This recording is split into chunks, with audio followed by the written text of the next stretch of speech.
There's a lot of new players that have started Fallout 76 recently, and I'm guessing that a fair few of you have started dabbling with a camp building system and you want to make some cool looking builds like this one on your screen right now. I mean, not to toot my own arm, but I am very, very impressed with that one. With all that being said, right, there is some camp items that will help you build your camp, and there's also some items that will improve it overall as well. In this video, Mon Petit Fleurs, I'm going to be showing you 5 of them and how to acquire them.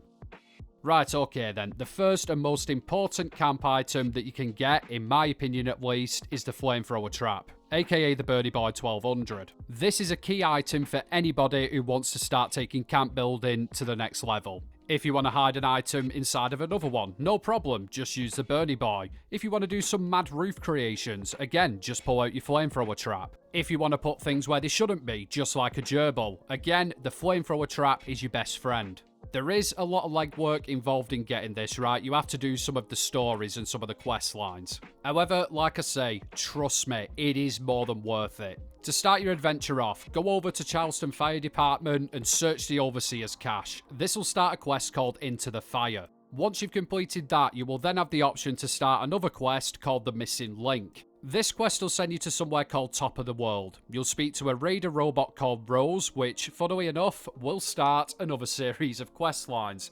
This time it's going to be for the raiders. I did warn you, there's going to be a lot of legwork. Now, I'm not going to go into a massive quest breakdown with you. There's loads of them on Google.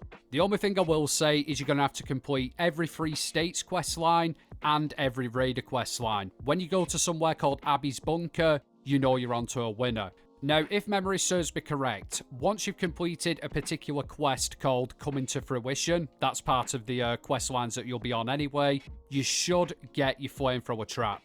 Again, it is very long-winded, it will take you a while, but it's worth it. And once you've got it, you can stop smashing your head against the keyboard and actually enjoy it and do some cool shit in your camp.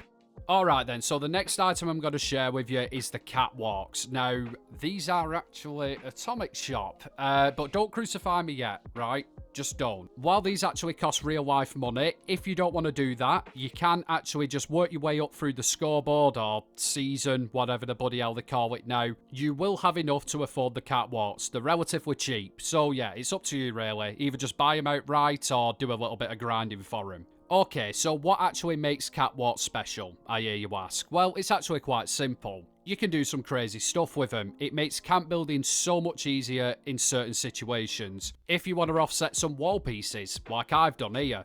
Yes, you can do this by eye, however, the catwalks will speed up the process and you're guaranteed matching results every time. They'll be perfectly lined up. Straight up with you now, no bullshit. I use them for that particular reason in 99.9% of my builds. It's just so much easier, guys. Another thing that you could use them for is free placing walls anywhere. With this simple little blueprint that I've put together here, take you 5 minutes to do, you can literally place down walls anywhere you feel. It totally negates the need for a foundation. Another thing I find them really useful for is double walling in tight spaces. What is double walls, you may ask? Well, it's quite simple, guys.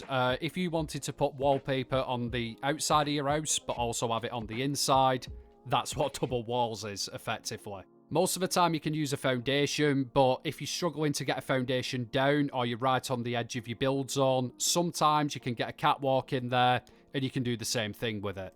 Again, another really useful item. This is just a couple of ways you can use them for not their intended purpose. And you know what? I'll put money on it that there's other things you can do with them that I haven't discovered yet. Trust me when I say they're a really versatile piece of kit. And if you are going to get anything from the Atomic Shop, put these up to the top of your list.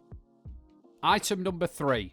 The chessboard. Now, this one is totally free, but you are going to have to work for it, guys. It's available to you on the seasons or scoreboard, I don't know what to bloody call it these days, and you can get it at level 30.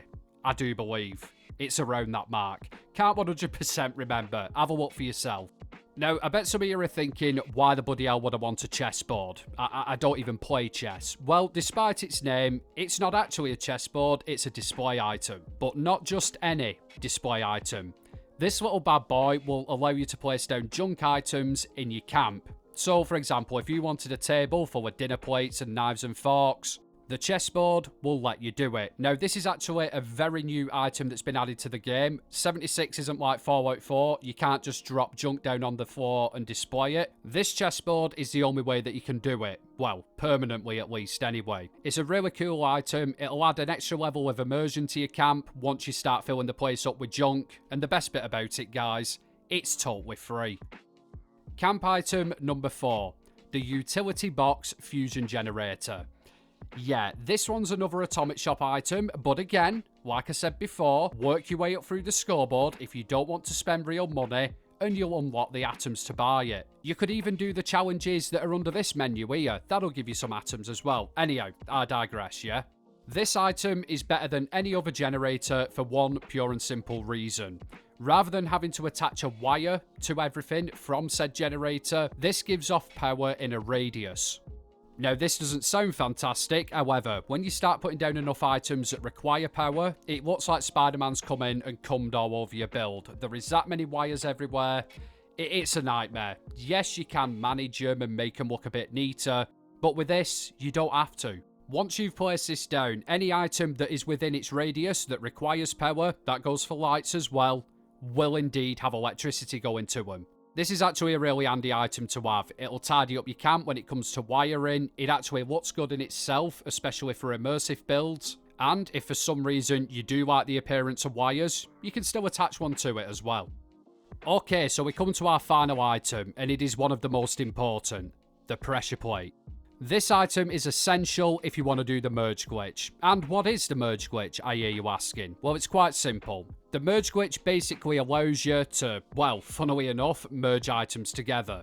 Again, this doesn't sound anything special, however you can make some really cool things with it. A prime example would be the aforementioned chessboard set. If you wanted to make the junk items look like they're sitting on a table, for example, you would merge the chessboard down into the table using the pressure plate, and this would be the end result, rather than a can sitting on a chessboard on top of a table. Do you get what I'm saying? Now, that is just one example. This thing is so versatile, and some of the shit you can create with it is mind-blowing. Trust me, I have seen some incredible looking merges. And do you want to know the best thing about this? Again, it's totally free. Well, it's not. You've got to buy it using caps in-game. However, there's no real money involved. So the vendors that this can be bought from are as follows. The Free States vendor in the White Spring Resort, Graham, the Travelling Super Mutant, the Modus Production Terminal, which is in the White Spring Bunker, the Shopping Mall vendor, which is in the White Spring Resort, the Vendorbot Wallace, which is in Berkeley Springs Station, and the Watoga Vendorbot, which is, funnily enough, in Watoga. The name kind of gives it away, doesn't it? Now, when you're looking for this plan, it's not going to be called pressure plate. It's under advanced power connectors, and it should be available at most times from any one of those vendors. Simply lovely. And that just about wraps it up, guys. I hope you found this video useful. Like I say, none of these items are... They're not 100% necessary. You can live without them. However, they will make camp building a lot easier in some cases, and they can just make your camp look better as well. It all depends on what item we're talking about on the list. Anyhow, as we say it north, I'll love you and leave you, and I'll catch you at next one. Have fun, everybody.